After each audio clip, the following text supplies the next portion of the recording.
Hey, Vsauce. Michael here. Do you want to be infected with Ebola without having to leave your own home or deal with other people? Well, you might be in luck.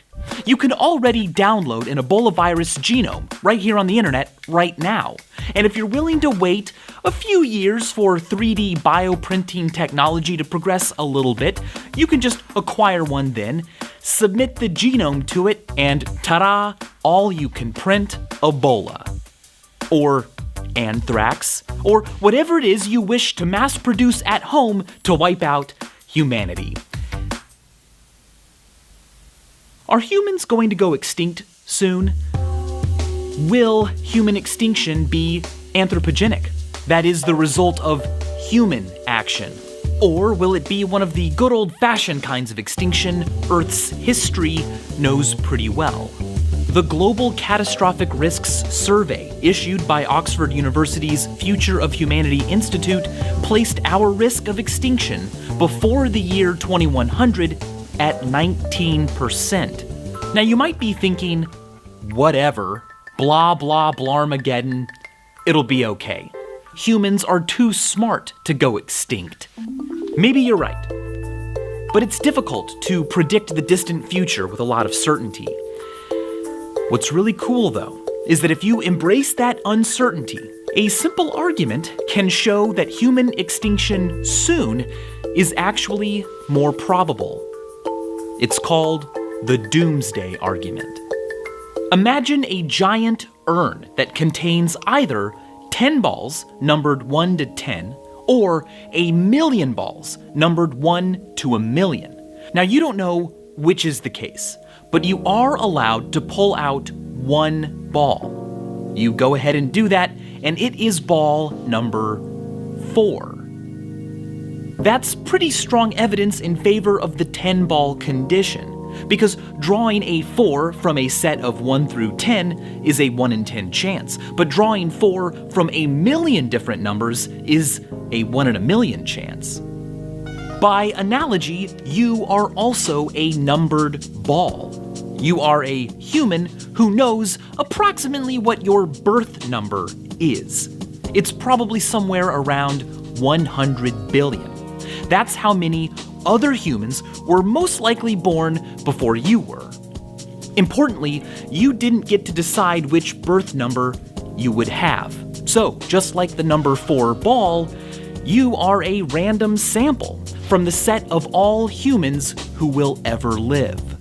The Doomsday Argument points out that from 200 billion people, there's a 50% chance that a randomly chosen person, like you, would be born in the first 100 billion. Whereas if there will be 10 trillion humans, there's only a 1% chance that any given human, say you, would happen to be born within the first 100 billion. Either you are special and lucky to be born so improbably early in the story of humanity, or your birth number is to be expected. Because there will not be tens of trillions of humans, human extinction will be sooner rather than later. But before you become too convinced that the end is nigh, keep in mind that the Doomsday Argument is not uncontroversial. One problem it might have is a reference class problem. Are you really a random sample from the set of all humans who will ever be born? Well, if you believe that in the not-so-distant future, humans will be quite different than they are today. For instance, they'll be full of more 3D printed organs. The mere fact that right now there aren't very many humans with that trait could be evidence that you aren't a random sample from the set of all humans, just from the set of all humans like you, like those around you, those born earlier in human history. Also, the Doomsday Argument doesn't consider the likelihoods of actual threats or human advantages over those threats in the future. It just assumes that we don't know which way the balance will lie, that human extinction soon and human extinction later are equally likely. But maybe you don't believe that. Maybe you are convinced that human ingenuity will always stay one step ahead of any extinction event thrown at it. You could be right. But there's reason to doubt that optimism. For example, the Fermi paradox. If it is likely that intelligent life forms in our universe are capable of living for billions and billions of years, where are they? Why are the skies so silent? Perhaps it is because extinction-level threat events are just too common for intelligent life anywhere to ever catch up. So, does this mean we should just give up? The voluntary human extinction movement thinks so. Founded in 1991, its supporters believe that humans are a negative influence on Earth and always will be. Thus, we have a moral obligation to just stop reproducing right now and fade away. But what would a computer do? In a way, that's kind of what Tom Seven did. He created a program that plays video games. The program came up with novel techniques and strategies for playing games and even exploited glitches humans didn't know about, or at least hadn't told it about.